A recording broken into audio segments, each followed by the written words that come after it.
O problema do açúcar é que normalmente ele está associado a alguma coisa, né? A pessoa utiliza o açúcar, se a pessoa utiliza o açúcar, por exemplo, para adoçar um suco, é uma coisa. O açúcar, eu não estou satisfeito com o doce da fruta, então vou botar um pouco de mais doce. Agora, quando o açúcar é colocado, por exemplo, num doce de leite para fazer um brigadeiro, aí o negócio piora muito, porque eu não estou comendo uma coisa doce, eu estou comendo uma fritura doce. A quantidade de gordura é o que ganha ali. A questão do açúcar é mais ou menos, há condição de você fazer alguma coisa com o açúcar? Há condição. O açúcar seria bom? Eu usaria o açúcar da seguinte forma: um cara vai pedalar, ele saiu de casa, vai pedalar. Ele vai pedalar 300 quilômetros, ou 200, vai fazer alguma coisa. O açúcar é essencial, porque ele não vai ter tempo para comer uma batata e a batata se transformar em açúcar, ele vai ter uma bebida açucarada, que aí é essencial, aquele açúcar vai cair direto na corrente sanguínea dele, só manter a glicemia ou ainda ajudar a ser queimada. Então eu vejo algumas coisas interessantes no açúcar, dependendo de como ele for utilizado. Agora na carne, não tem, é carcaça, literalmente. Vou aqui dizer, se não ficou bem claro, com 30 anos de estudo ou mais de bioquímica, de tudo isso que eu mostrei para vocês, carne, alimentos animais não são comida. Não foram feitos para o homem. Não foram. Porém, o homem pode fazer uso deles.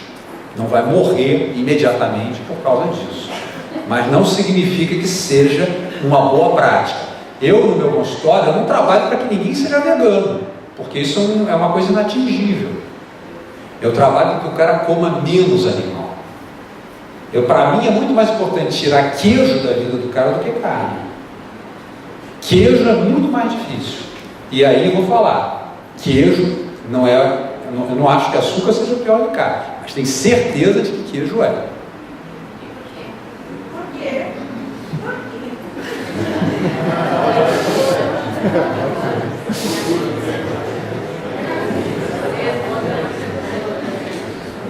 100 gramas de filé mignon tem em média 6, 7 gramas de carne, é de gordura. 100 gramas de queijo tem 20. Aí já está 200% de diferença. O colesterol, o problema do colesterol é quando ele é oxidado. Você já foi numa queijaria? Alguém já foi numa queijaria? Fica rodando aquele negócio, litros e litros de leite em contato com o ar vão ressecar aquele leite e ele vai virar uma coisa sólida.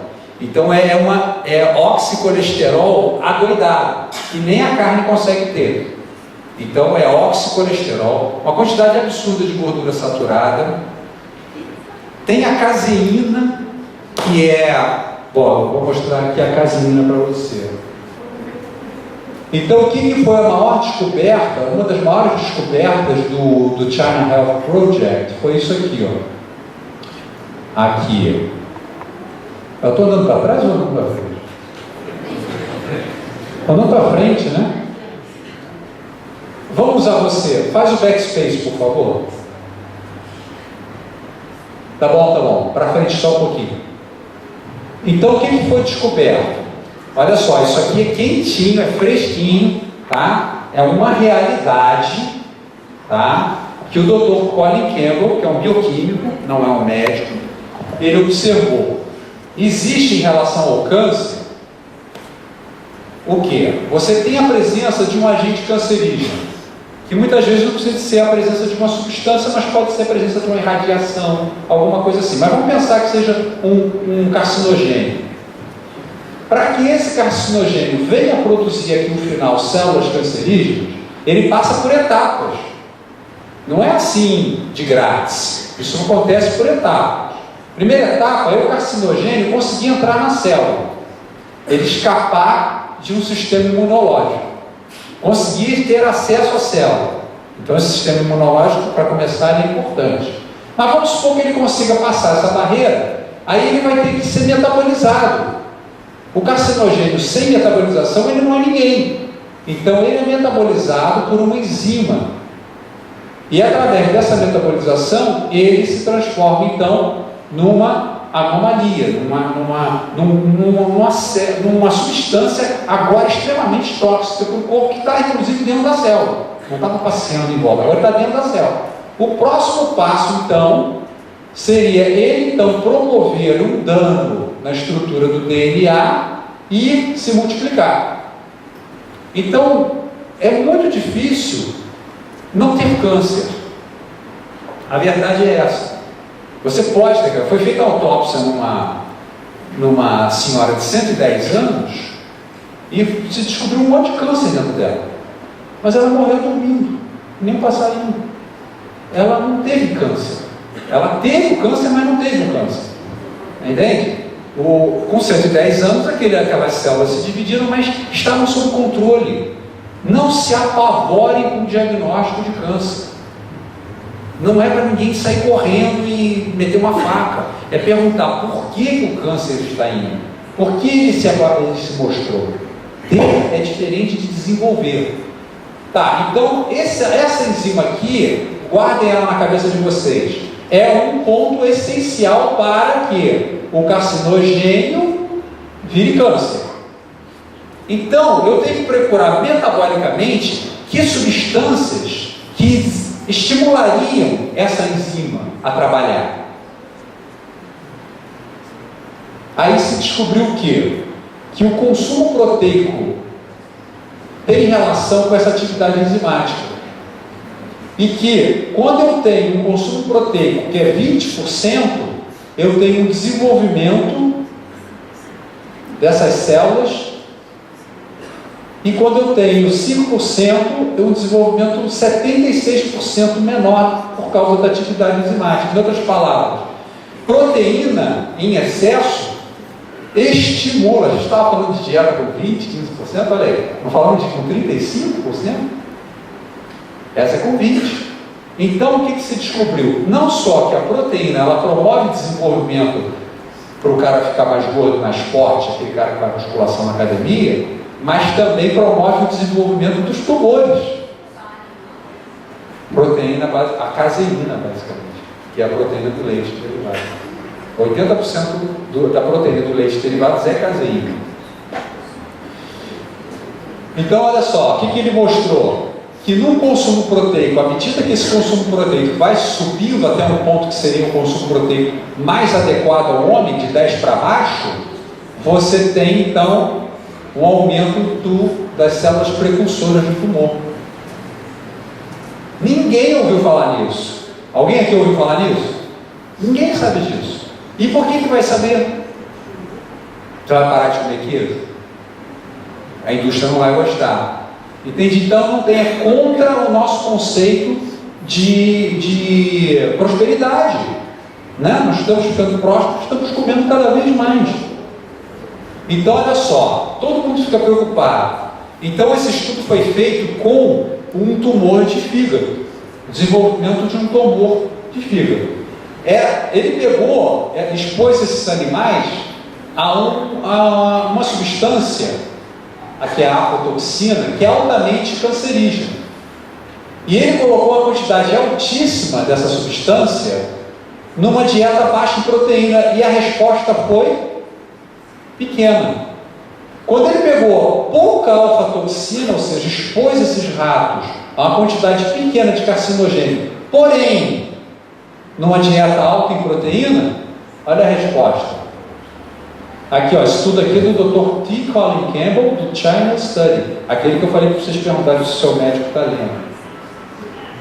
Isso não é novidade, esse slide também corrobora para isso, mostrando lá, esse estudo foi colocado na revista Nature em 1965, alguma coisa assim, já mostrando que a dieta, quanto maior fosse o consumo, o percentual, a participação proteica de uma dieta, maior seria o caso de doenças, do desenvolvimento de doenças graves.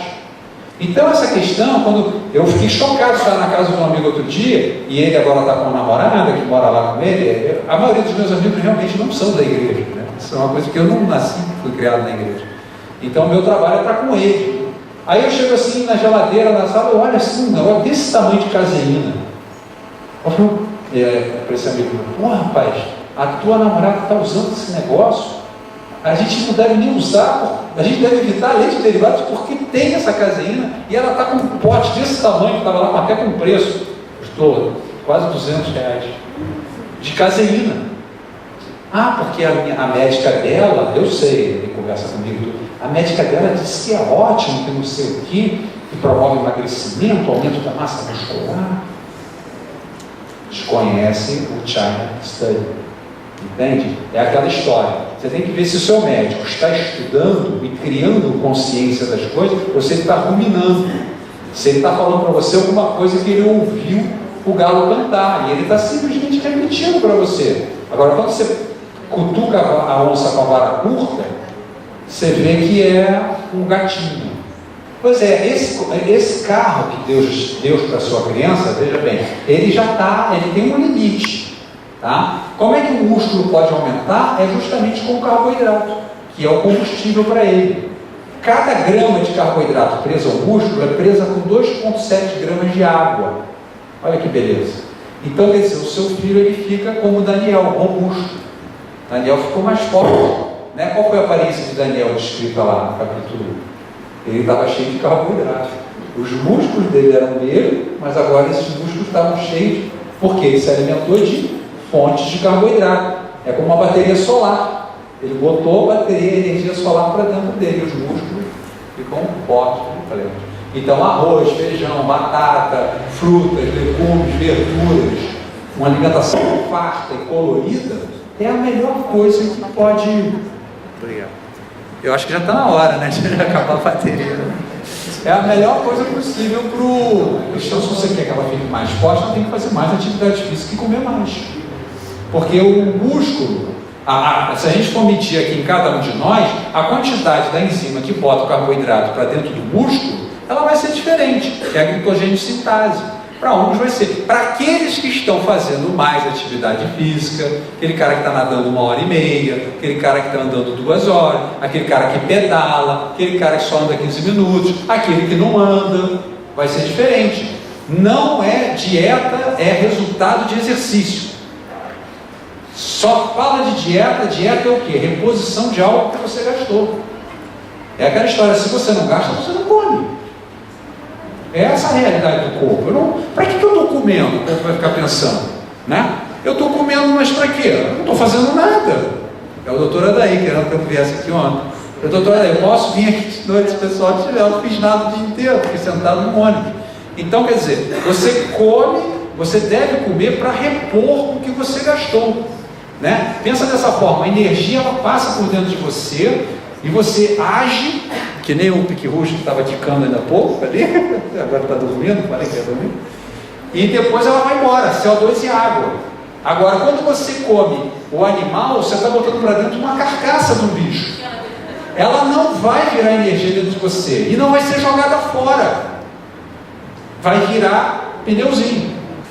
O médico ele quer. Eu tive, por exemplo, eu tenho a perna torta, né? Facilitou muito quando eu jogava futebol, que era bom para dar drible e tudo.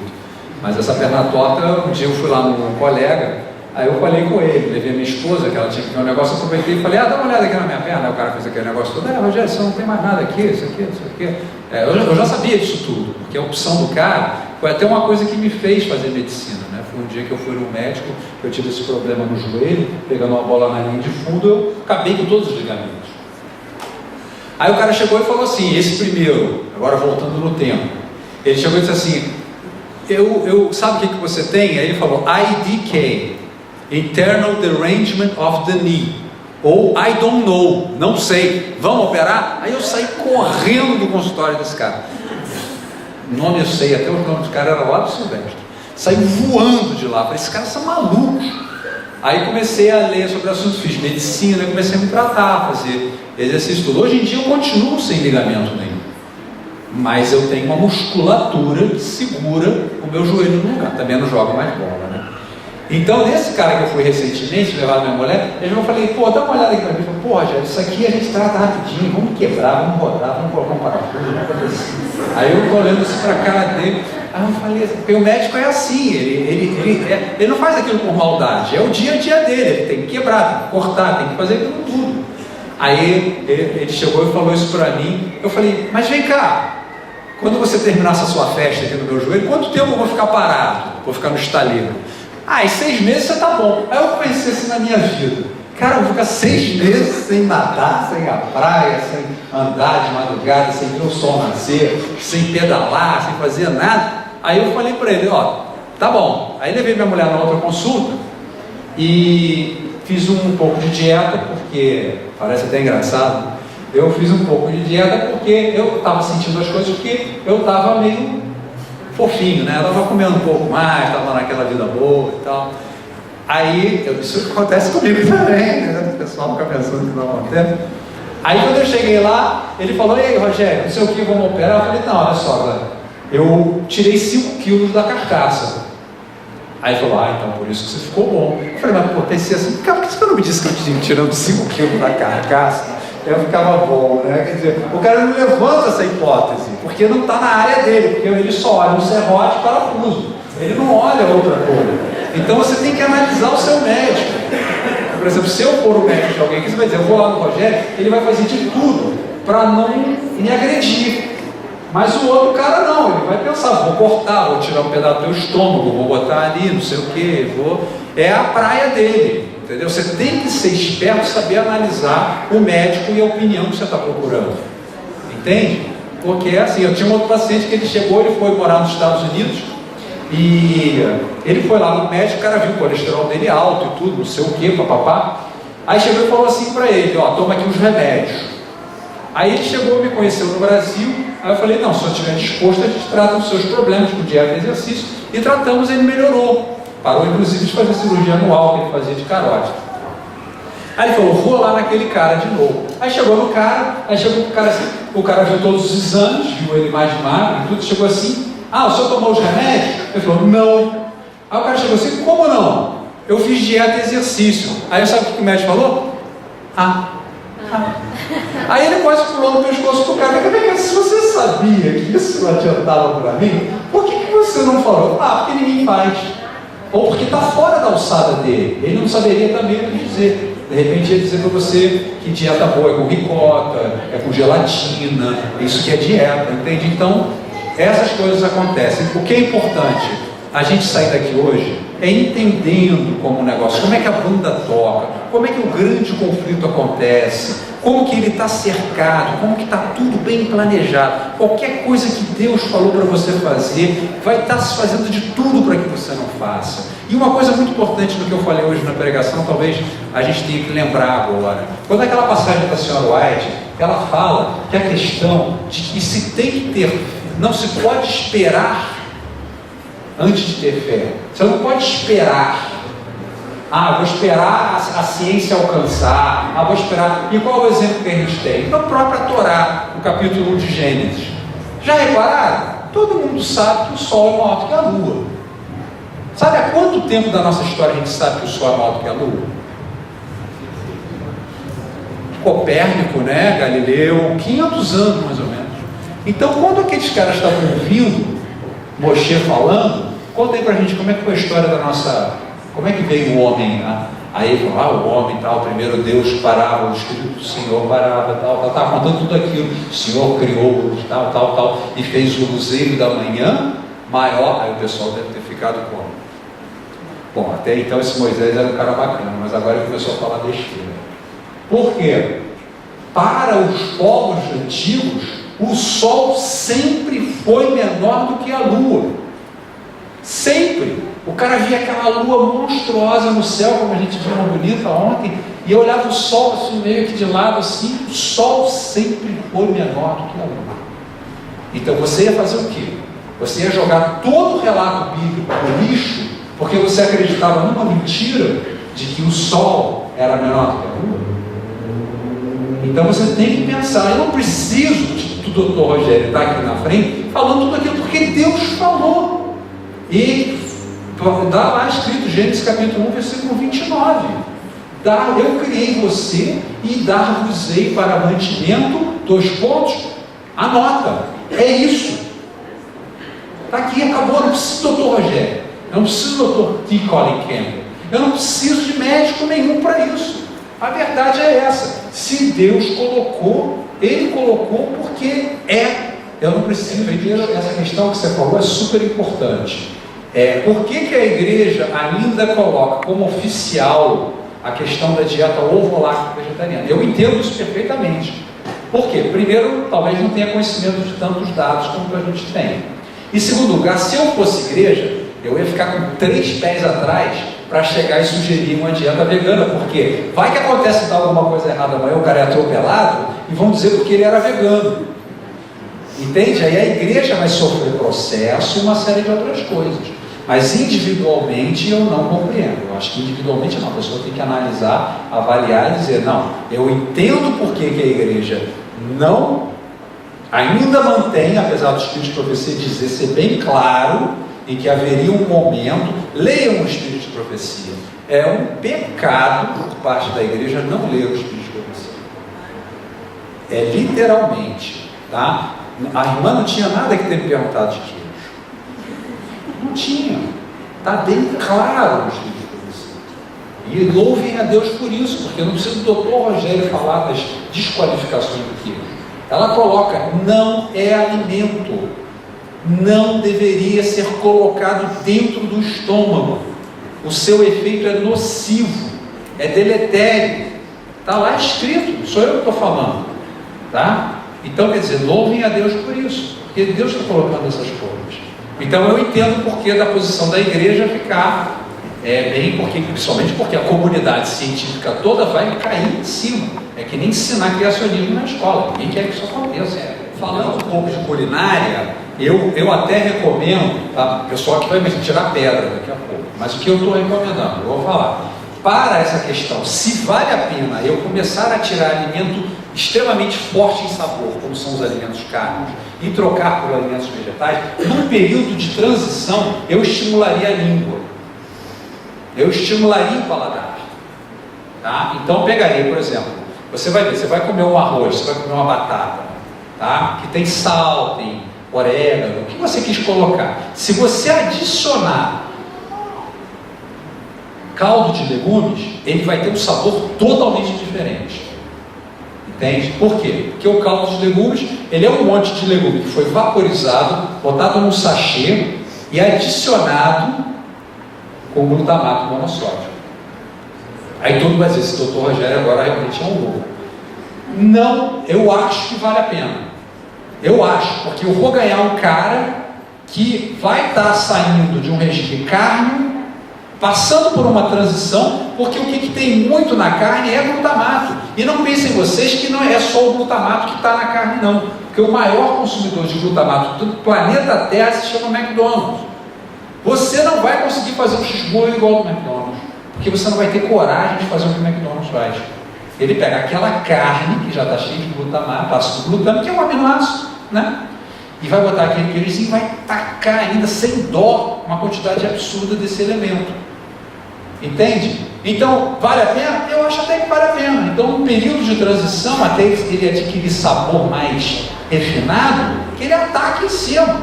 Eu passo, é como remédio. Olha, está aqui, remédio para você. Toma aqui um pote de Ajinomoto. Pega e começa a atacar. Começa a atacar. Bota no arroz, faz o seu arroz e caldo de legumes, sachê da Sazon, seja lá do que for, e vai atacando. À medida que o seu paladar for ficando melhorzinho, é como se fosse uma medicação. Você começa a retirar. Vale? Eu acho que vale. Eu acho que vale. Não é por quê? Quando ele passar a comer menos carne, ele vai comer menos ácido glutâmico. Então, praticamente, você vai estar só botando o sabor que a carne tem no alimento. Eu acho que vale a pena. E vai fazendo uma redução. Agora, o tal da cafeína é que é um problema. A cafeína funciona como um pseudo-neurotransmissor. O que significa isso? Entre um neurônio e outro, você tem uma fenda sináptica, esse neurônio, através de um estímulo qualquer, ele elimina, ele lança aqui um neurotransmissor.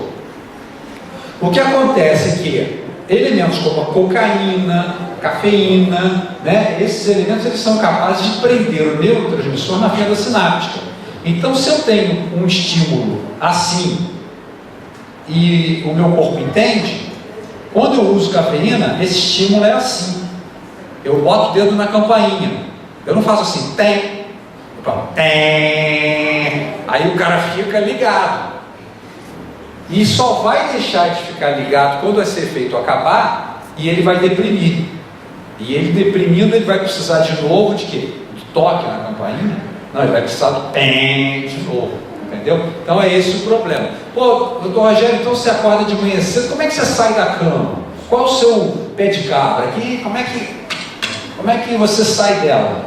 Né? Como é que você chama um guindaste, um forklift? Eu boto o relógio lá, muitas vezes acordo antes dele, primeiro fui dormir cedo. Aí quando eu saio da cama, eu saio bem, saio tranquilo. Aí eu vou fazer minha atividade física. E tomo banho gelado, não tomo banho quente. Entende?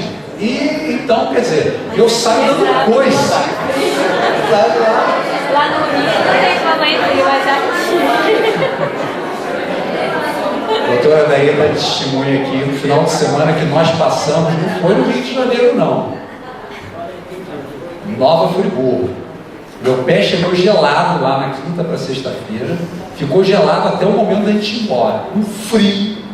Sabe, frio de Friburgo é aquele que entra nos ossos, é muito parecido com aqui do sul. Banho frio, amigo, chegar lá, torcer para que haja pressão no chuveiro, né? E é um banho frio, é com pressão no chuveiro. Banho frio sem pressão no chuveiro. Aliás, o banho estava ótimo ontem. Há pressão suficiente lá. Ela estava preocupada. Então, além de que não está fazendo frio. Aí, cai debaixo dali. Amigo, você não vai pensar em café hoje. Não vai. Você vai sair. Você vai, né? É aquela história do cara parar de fumar, né? Pega uma esponja, banho frio, né? Faz parte do tratamento, né? E esfrega, excita o corpo de forma externa e não através da cafeína, porque você certamente é uma coisa, mexeu com ela, você vai virar dependente. E aquela história, para a qualquer hora, cafezinho, se eu quiser eu paro. Parece a história do usuário, né? Não vai parar mesmo. Pastor, se uma pessoa tem problema cardíaco, Pastor? pode? Fui promovido. Pode tomar banho gelado? A questão da pessoa ter problema cardíaco aí o senhor me pegou agora nessa, mas para mim, banho quente, isso é uma coisa particular minha, não estou dizendo para ninguém tomar banho frio, não, só estou dizendo como é que eu funciono. Agora, no caso, banho quente para mim não é banho. A água veio cair em cima de mim quente. Dizem até que o Império Romano caiu quando começou a ver os banhos termos, né? O romano ficou meio soft, né? Não era mais aquele romano de antigamente, entendeu? Então, para mim, é uma coisa pessoal. Eu penso em banho, para mim, banho quente não existe. Não existe. Eu me sinto como se tivesse saído do banho pegajoso. A água tem que ser fria, ela tem que bater no meu corpo quente e esbarrar. Agora, o dia a dia que eu tenho é esse. O corpo come, né? Eu estou o tempo todo produzindo calor, eu sou uma usina, né? Vou produzindo calor. Então, na hora do banho, eu chego, poxa, para mim é um alívio receber uma água gelada assim. É a hora que eu vou deitar, é a hora que eu quero relaxar, realmente. O banho frio me relaxa. Agora, é uma coisa pessoal de cada um. Mas certamente, se você quer um estímulo, quanto mais frio tiver, cai no banho gelado. Aí, certamente você vai dizer, cara, olha, não tem errado, é até tratamento de psicótico, né? Você jogar água fria. Tem povo que tem que viajar para longe ainda, né? Eu sei que a conversa está boa, nós vamos escutar até 5h20, são 5h26. Poderíamos ir para 2 perguntas mais. Alguém teria? Alguém que ficou na esperança de perguntar só, mas quem não fez ainda, né? Não, tem que saber esse material. A gente pode fazer, eu tenho uma página na internet, rogerioprossar.com, não tem BR. E lá fala sobre essas coisas que a gente colocou aqui. É muito instrutivo. E está aberto ao público. Frossar. Tudo junto. É frossar. Agora, deixa eu só terminar uma coisa aqui. Terminando aqui, eu tô por conta de quem quiser ficar. Eu sei que tem muita gente aqui que educadamente não saiu ainda, mas eu continuo aqui. É só para a gente terminar o programa como um todo. Olha só, queridos. Para mim, tá ótimo. Eu fico aqui ainda horas e horas aqui absorvendo informações. Nós temos por costume aqui no distrito, até conversei com a doutora Daí, que o doutor Frossai veio do Rio de Janeiro, né? Eu disse para ele, doutor, como você mora muito longe de mim, ele falou, calma aí, como que é? Aqui que é? Eu falei, não, a referência pro sul somos nós, o resto fica tudo longe. Então,